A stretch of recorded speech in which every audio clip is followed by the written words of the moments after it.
using Trident as a booster seat.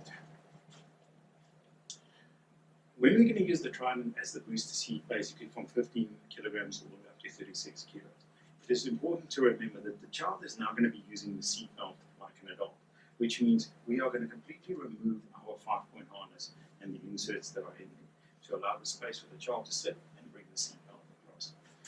Our headrest is completely adjustable, and you will see at the bottom of the headrest there are these molded guides built in on the headrest. Now, what's important is once we've removed the harness and we put the seat down, the child sits on the seat, and we adjust this headrest so that these guides are literally just above the shoulder of the child. We do not want them low down, and we do not want them high above. Just above the shoulder will be fine. While the child is sitting on the seat, we will then take the seat belt across the child.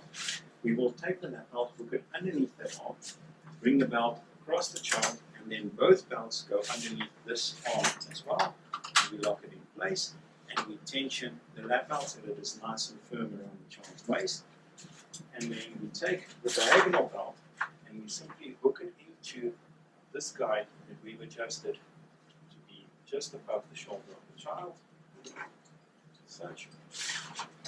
So now what's happening is the seat belt is forming the same way as it would form around an adult, but we have made it a little bit smaller, and this guide has allowed us to stop the belt from cutting them in the neck or in the face, and that nice and firmly holds the child in place.